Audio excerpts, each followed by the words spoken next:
Let's try again. What's up, YouTube? What's up, YouTube? Didn't have the mic volume on. I always turn the mic down because I'm trying to give y'all the cleanest video possible. But check this out. We are back at my man's channel. Y'all go check his channel out and everything. Jay-Z's new plan has backfired terribly. Video and screenshots.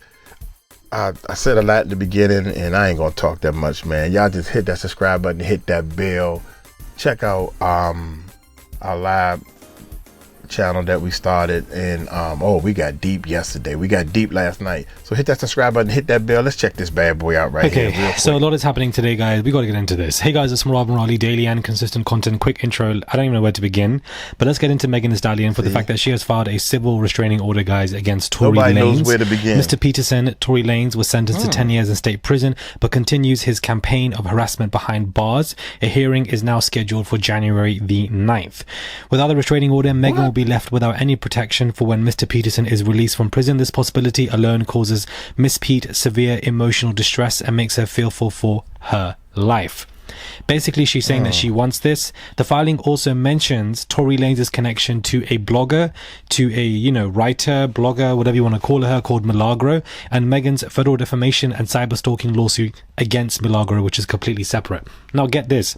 Megan's lawyers have obtained Zelle records that show Tory Lanez's father, John Peterson, paying Milagro $3,000 between October 28th, 2020 and March the 3rd, 2022. In 2 years, in 6 payments between $200 and $1,000. These receipts are insane, and they're slowly accumulating and just basically going viral everywhere. But my thing is this: you really were trying to do the most against Megan, helping Tory, being a henchman, and you only got $3,000. That's what the court documents are saying. $3,000 is what you were doing all of that for. And this was, I believe, even pre-trial. So what were you even doing? It didn't make any sense. So, she's basically fighting for a restraining order for when he gets released, for the fact that, Tory is telling Tory's father, send this blogger money. She's going to keep putting out bad stories against Megan. We're going to keep doing XYZ. All of it's basically been exposed. The Zelle record payments have been exposed. And basically they needed this evidence to fight for that restraining order to be granted. And the hearing was going to take place on January the 9th. That is the gist of the story. Don't know if you guys are still following the Megan and Tory stuff. I'm personally just exhausted and tired. It happened in 2020. We are approaching 2025. Let's move on from this conversation. I can imagine it's just as, exhausting for Megan herself. But these Zelle payments being exposed is killing me. So I had to just add this conversation to this video, because for $3,000, wow, this is what you were doing. Wow, that's $3,000. Make it make sense, please. Somebody make it make sense, because it's just embarrassment. Hey guys, thank you for watching our videos. If you want to check out our live channel, the Music Recording Network Live, where we dive deeper into videos that we put up and talk about different things that's going on in the world. You can participate in our chat, or you can come on live. You don't even have to show your face. Go to our live channel, subscribe, voice your opinion, because we would like to hear from you and help us come up with solutions. Now, let's continue on with this video. Now, Jay-Z, let's talk about him for a minute, because this is what I wanted to speak about and lament, let's just say, strong word lament in this video, to basically discuss the fact that this man's plan has backfired tremendously. I don't know what 𝗟𝗡𝗡𝗞𝗦 has done. As somebody who has a great reputation himself, I'm confused as to why he would make the statements that, Jay-Z and P. Diddy were never friends. So he's made that statement. We've discussed it. Everybody's discussed it. Wherever you're watching, people are talking about it. In the last 24 hours, Jay-Z needs to get his lick back, basically. He's been dragged left, right, and center, and people have been exposing him for the hypocrisy and the lies of saying that he dumped of basically saying that he was never friends with Diddy. People are pulling out clips from the woodworks that I didn't even know existed to prove and show that Jay-Z and P. Diddy were indeed not just friends, but part of some brotherhood, part of some secret circle, extremely, extremely close.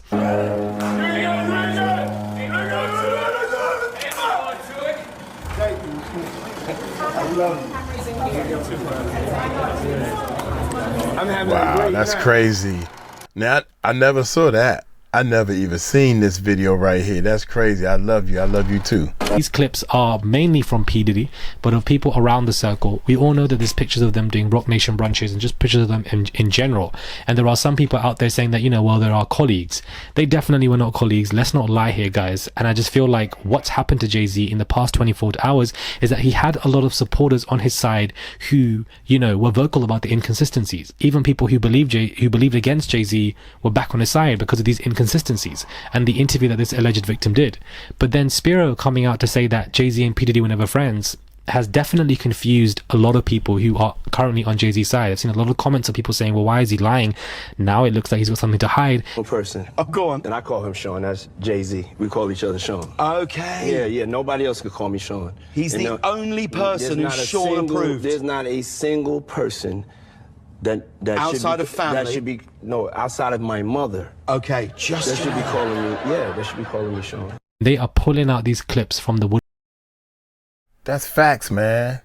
I remember him saying that, and I saw this on a couple of videos. That's facts.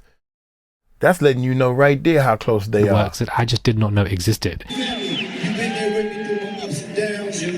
Whenever I get in trouble, this is the one I call. It's my strategist right here. This is my brother.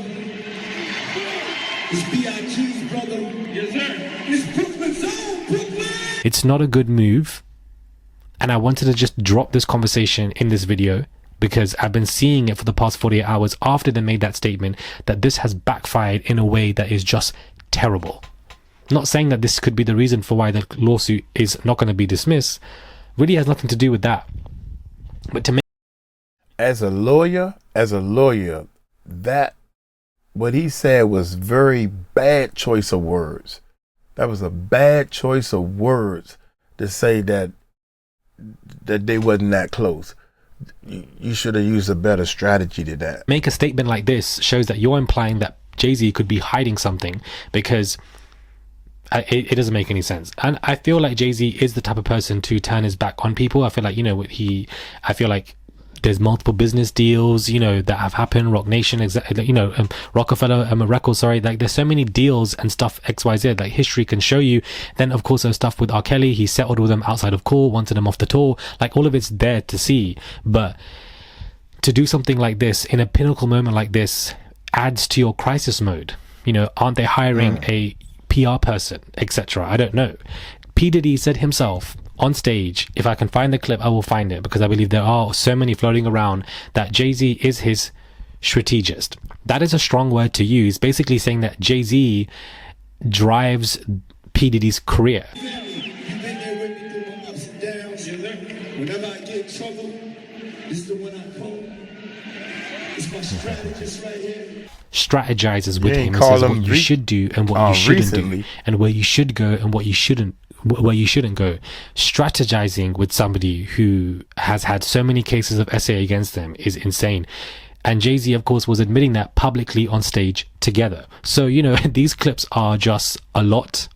They're crazy and people are discussing it. And I wanted to just really talk about 24 hours, sorry, not even 48, 24 to 48 hours after Spiro made that statement, that the public backlash that I have seen and people being upset with Jay-Z and saying that why is he hiding stuff, it truly is insane to see. For Diddy to say only Jay-Z and my mother can call me my first name and nobody else. These clips are crazy, and it just goes to show you that they are best friends. They were best friends. Why are you lying? Why are you trying to be a revisionist? Doesn't make any sense. Now, Disney stars are coming out to defend Blue Ivy against the backlash for the fact that she was wearing a dress. They've come out to support her and say that, you know, it wasn't inappropriate and etc. I'm only going to have 30-40 seconds for this conversation. We've spoken about it twice, and already now it's beginning to piss me off. I don't want to see a 12-year-old with cleavage. That in itself should be common sense for everybody. That was the only issue with the Blue Ivy situation, not really the color of the dress or whatever, but just what was going on here was ridiculous and it should have been covered. Absolutely. I don't give a damn if this is her debut. Yeah, me neither. I really think, I don't have any kids. I had a stepdaughter at one time, and somebody at 12 years old, period. Think about it, y'all. Come on now. 12 years old now. If that's the new style and everything, I'm still not with it. So at 12 years old, showing cleavage is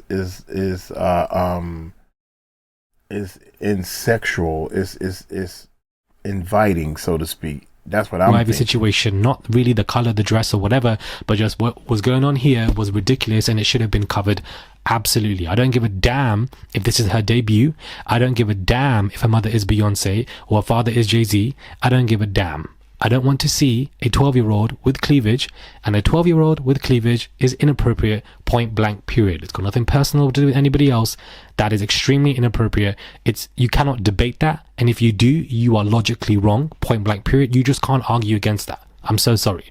So again, I'm seeing it. Again, I'm seeing the headlines. Let's put this conversation to rest. The debut happened. The premiere happened. It was inappropriate. She should not be having a cleavage out at the age of 12. The woman is not the woman. God forbid. The girl. See, even child. The way that media wants you to look at young people with the way that they're dressing.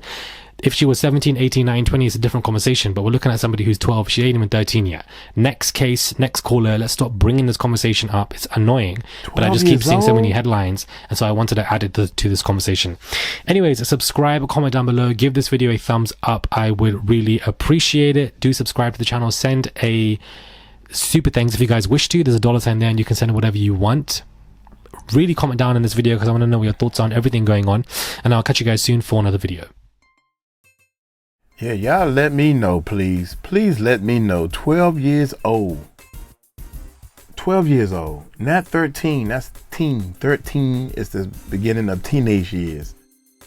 And then 16, you get a driver's license. And 18, you considered in some states or whatever, you're an adult.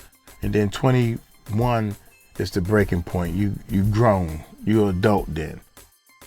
But we're talking about a 12-year-old. That's 12 months after 11 years old. Where's your threshold? That's the only thing I'm trying to say. Where's your threshold at? 12 years old, okay, but 11-year-old, no way. Where's your threshold? I know one thing, man. If it was my daughter, my threshold is 25. I'm gonna get on up out of here. Thank y'all so much. Y'all take it light, take it slow. Tell them Uncle Mike told you so. Peace out.